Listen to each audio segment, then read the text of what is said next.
Hiri hiri chips. I'm on episode 5 and I'm still doing this. Hi guys, my name is Milan and welcome to another Tokulook, where in this video we'll be looking at episode 5 of Kamen Rider Gavv.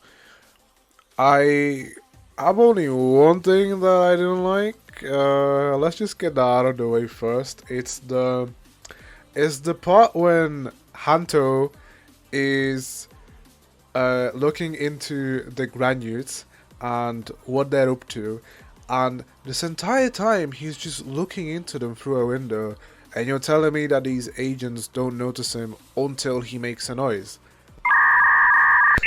What? That makes no sense. These agents are not that stupid. We literally see beat the heck out of Shoma last week. What is happening? Like, these agents, the skill issue is clearly there. But that's besides the point. I like the episode, so let's just get right into it. The first thing that I want to talk about is, well, the first thing that happens in the episode, which is the fact that we meet Dente. Dente is Shoma's great uncle, and he is the one that modified his Gavv, which is why it looks the way that it is, and he was under the impression that it wasn't able to produce familiars, which is why he surprised us to the fact that he can transform and all this stuff. He's basically proud of himself, and he felt a bit bad for him because he wasn't able to produce familiars. But it seems like the reason why he's able to do that now is because he's in the human world and he's eating snacks, etc. That's at least his conclusion.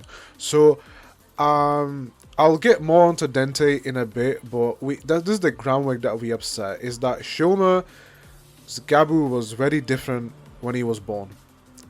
So I am very interested as to what that looked like, and I am also interested as the dangers that have been put as a result of this experiment, because obviously it was the first time that anyone has done this. So yeah,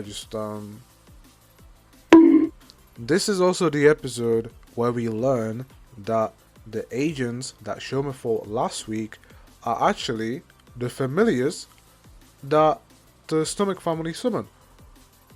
Which means that Shoma's familiars, the Gochizo, are very different from the agents that we see in the show. And again, it's kind of funny how basically we have a familiar versus familiar battle with the forms that Shoma has versus actual, like, human-like, I guess, beings to fight against each other. And it also goes to show how different Shoma is compared to his half family.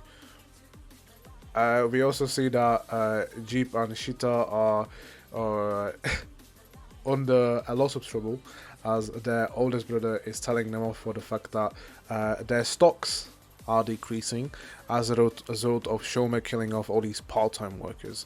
So a lesson to be learned, guys, is to not do part-time work, it's to do full-time work.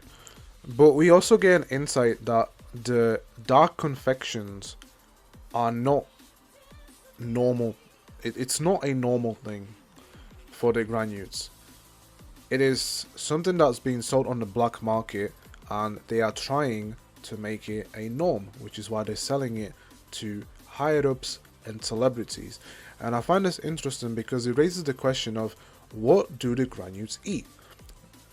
It seems though that humans, like, do they know that confections are made of humans? Because if they don't, then that's a different thing, right?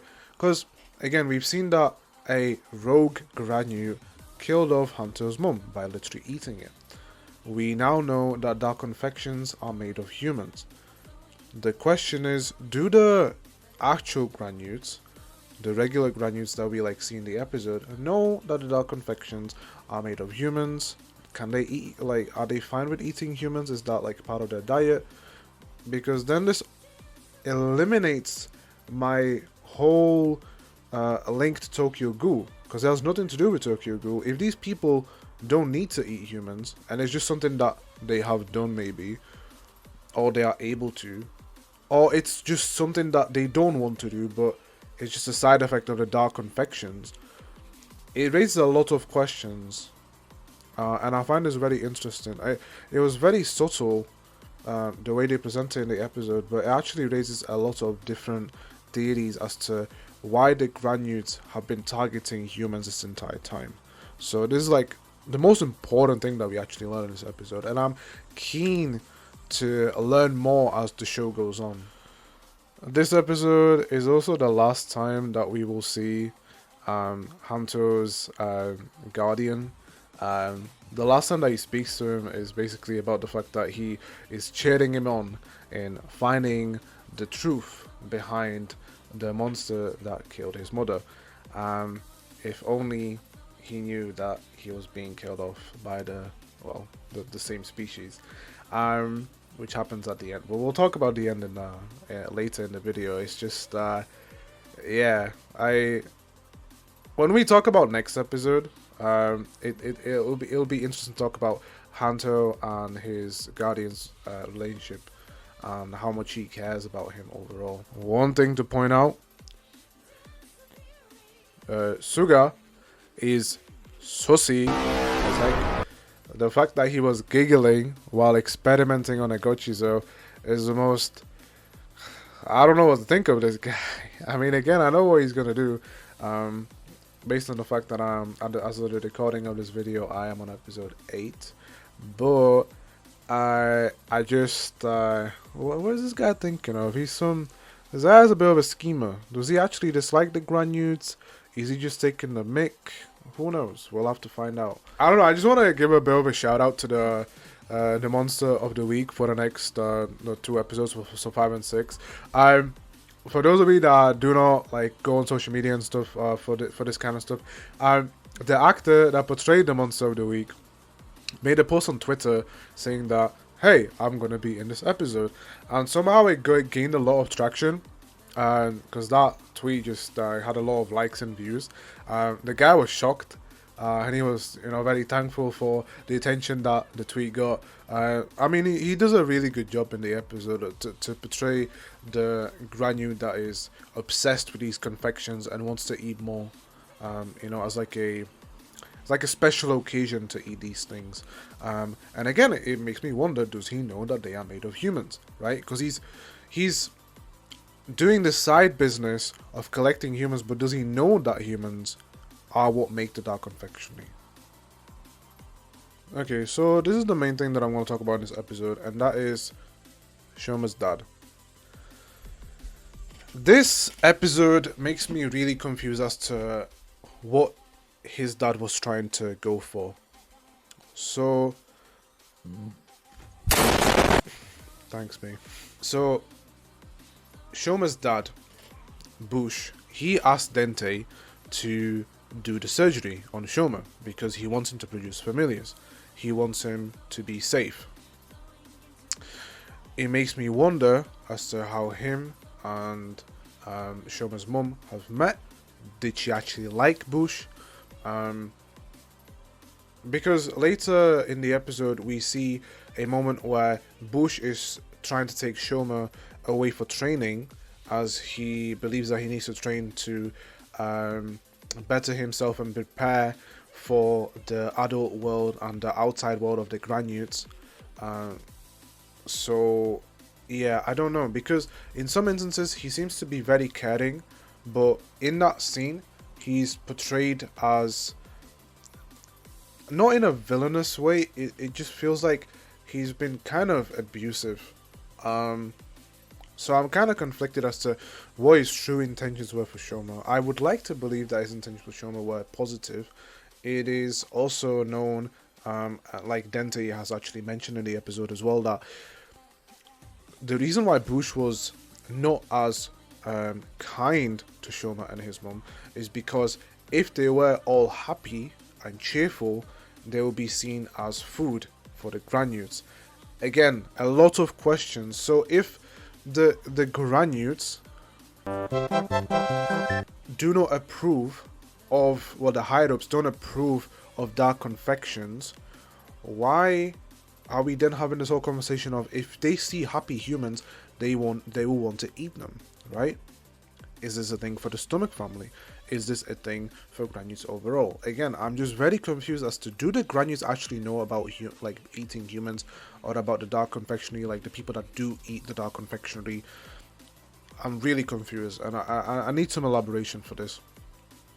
But yeah, Shoma's dad is a very interesting character, and since he did die, I wonder what legacy he gave as a result. Because Shoma clearly has a distaste towards his dad. It made it seem like his mom didn't like him either, but they clearly had a child together. So again, so many questions to be raised about this whole family and why things happened the way they did. But yeah, let's talk about the end of the episode, which is when the battle happens. Shoma uses Hiri Hiri chips for the first time, and the fight scene is so cool. When he tries to do the finisher against the two agents, he does like a backflip and then slashes down one of the agents with like a flame infused sword attack. It was really cool. It was fun to watch. I just really enjoy watching these fights. They are very practical, they are very creative. There's a lot of positive things that I can say about these fight scenes, but I do not want this to end up being a 10-page paragraph. So 10-page document, sorry. So yeah, fight scene, very nice. And also, let's not forget the famous line that Hanto has made in this episode and is not spawned the memes, especially on Twitter. Bakemono janai. You know, he's not a monster, because Shoma told Hanto that if he tries to take away the thing and, you know, doesn't handle it properly, then he will just crush the humans that have been enveloped. So he cuts them off. He cuts the ties off and sets the humans free, but they're scared of Shoma. And Hanto does a speech where he's like, look guys, like, he's the guy that saved you, like, he's not a monster, he's the Kamen Rider that you guys have been talking about, so you should be grateful. But obviously Shoma's still not used to this. He feels a bit shy, and he feels like it's not the best idea to just present himself in this way, so he goes away. But yeah, I like that scene, because it clearly shows the relationship that Hanto and Shoma will have in the future. And I just hope that they are buddy by the end. I mean, from the way that we see the opening be presented, it is shown that they will be like best buddies. But I think we'll have some episodes where we are slowly building up to that. As again, I don't want to go ahead because I'm on episode 5, but we clearly see that their path into being with each other and not acting just like strange will have to go a little bit. It'll take some time. So yeah, but that's the episode. And I also remembered after watching last week's episode that I didn't say my line. So I can say all of these things, guys, but at the end of the day, you need to watch the episode yourself and come to your own conclusions. So let me know what you guys think about this episode, and I will talk about episode 6 after this one. Bye, guys.